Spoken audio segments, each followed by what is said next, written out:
Out of 300 transactions, This is Sparta! I only bought 2 properties with no money, no credit. And since 2004, I have never bought a property with no money, no credit, and no experience. In today's video, we're going to get into the top 4 strategies on how to buy a property or get started in real estate with no money, no credit, or experience. Now, guys, we're not saying you can or cannot do it. It is a possibility to do it. And so just follow us with these 4 strategies. Number 1, seller financing. And what is seller financing? According to Wikipedia, seller financing is a loan provided by the seller of the property or business to the purchaser. When you use in context of residential real estate, it is also called buying for title or owner finance. So for example, if you put $10,000 down on a $100,000 property, you finance the rest of the existing loan, and that's $90,000, and you pay that money in installments for the term you and the seller agree on. Yeah, so here in Louisiana, we have different ways you can do that, right? There's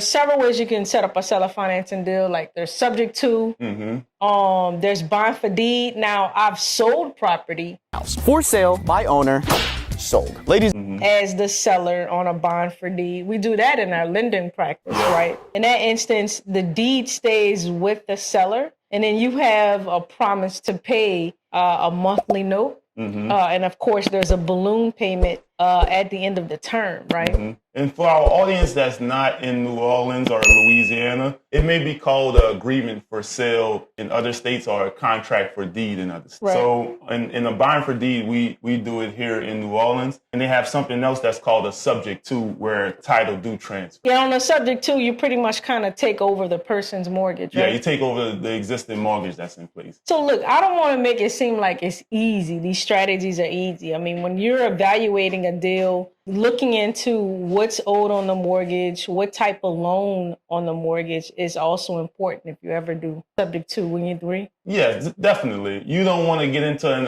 adjustable rate mortgage where you taking over the existing payments. In 1 month, the payment is $1,500, and 6 months later, it go up to $1,800. I'm gonna play devil's advocate again. I've never had to come to the table. I've never experienced a situation where I never had to come to the table with money. I'm not saying it's impossible, but let's just be realistic. I mean, we're talking about what, 2% of the market? Yeah, it's very hard to not come up with any money to the table, because if you think about it, if you're at the negotiation table with a seller, most likely they're gonna want you to put a down payment down. And I guess my thing is, most of these sellers, they're in what we think like dire straits, right? Yeah. Out of the 300 transactions I've done, most of them been motivated sellers, people who needed to sell their properties versus if they wanted to sell them. They actually been going through situations in their life to where they needed to sell. So most likely they're going to need some money. Right. And so you're going to need to grease their palms, whether you might need to help them relocate, help them pay off some type of existing debt or something. I mean, the reason they're interested in talking to you is because they are in a situation and they're trying to get out. Right. I think if you're thinking about seller financing, I think you need to really be more motivated to think about, how can I solve this seller's problem? And that ultimately is going to win the deal for you. If you become a problem solver when you're seeking seller financing, that'll put you in a better position to acquire the property. However, I'm going to have to say, y'all, I'm not a firm believer that you can get in and out of a situation in and out of a deal without putting something to the table. Right. And let's talk about the down payment with seller finance. We probably have some experienced viewers here, right? Right. And they may say you could bring on a cash partner, right? Right. But in reality, you need reserves, even if you bring on that cash partner. Talk about the importance of having reserves, even with a cash partner. Yeah, so even with a cash partner, if you're doing something seller financing, whether you're buying a rental property or you intend to fix and flip this property, having cash reserves in both examples are essential, right? Mm-hmm. Now, how you set up your partnership with a cash partner is absolutely key. And this is why it's key, because you can set up a partnership. Let's say a capital partner is what we call it. You can set up a partnership, either debt or equity? Mm-hmm. Now, what's the difference? Debt is, I don't believe in adding debt on top of debt, guys. I'm about to be real honest with you. If someone says, hey, you got the seller financing deal on the table, and let's say you got to come to the table with 10%. You find someone with that 10%. Now you're telling that person, as far as an equity position, now they just come in with the 10%, and they share in the ups and downs with you on that property. Whether it's a cost overrun or fix and flip, or whether it's on the you have a maintenance issue on a rental property, right? So whatever their equity position is on that deal, let's say you give them 10% equity for $10,000. So now they selling 10% of the expenses with you as an equity position partner, and they selling 10% of the upside of the deal. Versus you're now coming in and you say, okay, or you structure them as a debt partner. I don't like that because it's debt on top of debt. So now you're saying, okay, to this guy who gave you $10,000, let's just use whole numbers. They gave you $10,000 to come up with the down payment. Now you have, and you say, okay, I'm gonna pay you 10%, whatever that looks like, 10% monthly or 10% flat fee, whatever that case may be. Now you have 10% of your income that's going out on this particular deal, and whatever the interest rate is that you decided to pay the seller on seller financing. So that's what I mean when you have debt on top of that. So you have debt on your down payment, and you also have debt on your principal. Getting back to the question, what was the question?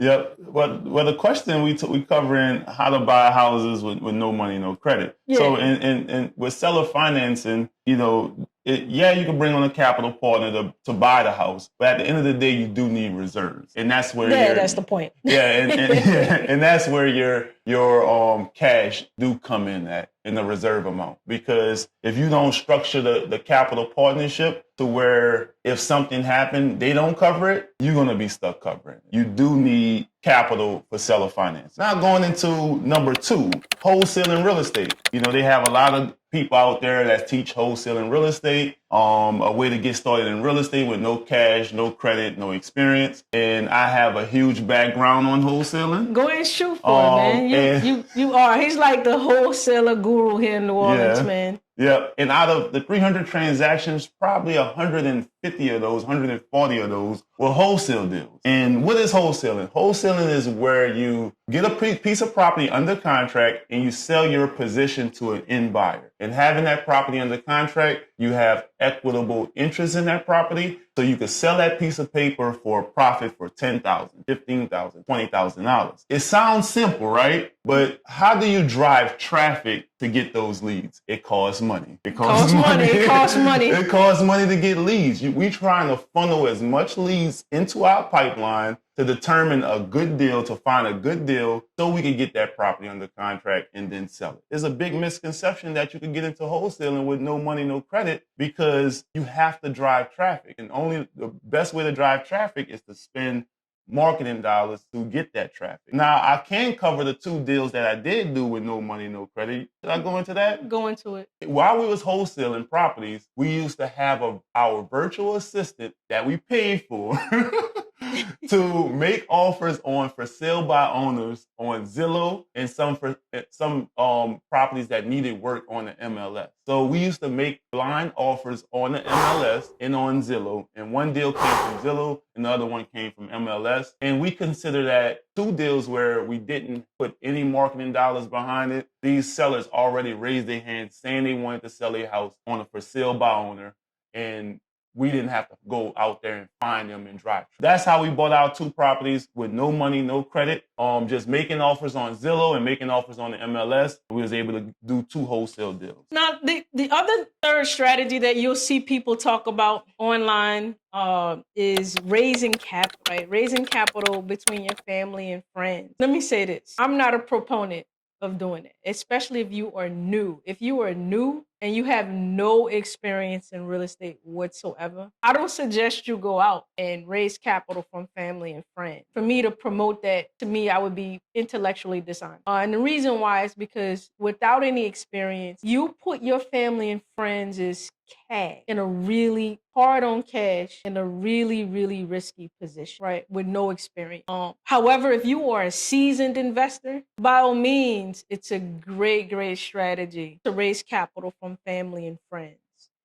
And if you're new, I would suggest you get a few properties underneath your belt because you want to look at your family and friends as a long-term option, right? Yeah, definitely. You've almost instantly created an instant line of credit, if you will, when you have the experience and you're now able to turn that money over with interest or profit for your friends and family, and everybody's happy. Yeah, I agree 100%. If you're gonna raise capital, you gotta have some experience because when we raise capital with vertical capital to do loans, right? But I wouldn't have ever went to my family and friends in 2014 when I just got started. Never. And why is that? Because you needed to know how to evaluate the deal. Yeah. You need to know what a good deal is. Exactly. I needed to build relationships with realtors, contractors, and people in the market who I could bounce ideas off of.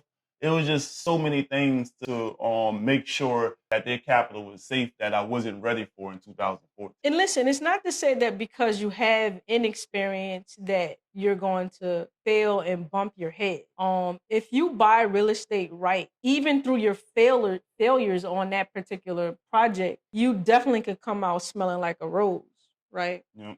But with experience, you learn to minimize those mistakes, thus increasing your profit, your return, and being able to make good on your promise without your head loading. I can't tell you how many times I've been in a stressful situation where not knowing if I am going to make good on it, but because I bought it right and understanding the numbers, hey, I might have not gotten the 45,000 that I first anticipated, but even with the headaches and the bruises along the way, I still was able to come out 30,000, 35,000 ahead. Now, guys, we covered wholesaling, covered seller financing, we covered raising capital. Now, there are educators out there that say you could buy properties, no money, no credit. Best case scenario. Let's come up with a best case scenario of how do we buy our first rental property with no money, no credit, and no experience. What would you do to put all your resources together to buy that property? Best case scenario, if you have a job, keep it. All right. I would not dump my W-2 for it, right? Okay. That's best case scenario. Number two, position yourself to be a great borrower. Mm-hmm. You're going to have to borrow some money from somewhere, some way, somehow, right? Mm-hmm. If you have inexperience, you need to look for experienced partners, right? It's not impossible to do it, but you have to do your due diligence in preparing yourself to put yourself in other people's money in the best responsible position as possible. And to add to that, if you don't have any credit, you could bring on a credit partner. You have experience with that. Yeah, so I have a property where I was a credit partner / capital partner in a particular transaction, and I used my credit to refinance the property. In return, I got ownership of that property. Right. And I also used my cash to come up with the down payment for this particular property, and in return, I got a bigger equity percentage of that. So you could put together all your resources together to buy a property, but it's always best to have reserves yourself to just in case something happens, because something always happens. It always happens. I don't care how experienced you are. There's always something that's gonna pop up, especially on a renovation. Remember, when you go in there to evaluate a property and there's walls up, you can't see behind those walls. You have no idea. Elridge and I, we just have a project right now where on a property on a street called Davis, where the contractor came back and had to change all the seals, pretty much we had to do a whole brand new foundation. There's no way we were able to crawl underneath the house to know and understand that the foundation was messed up. It's not that it was destroyed by destroying wood, insects, or termites, anything like that. It was that the previous owner had done some work and it was all done wrong, and it was not up to code, and there's no way that this property was structurally sound, right? When we walked it, it seemed pretty solid. Everything was level, but then when you crawl underneath the house, you see that the joists and everything is not placed properly on the pier. So you need to have reserves, Definitely. right? And you need to have a plan on where you're getting those reserves from if you don't have those saved up. Exactly. So if we add value, guys, please like, subscribe, and comment below. Absolutely. And check out the next video.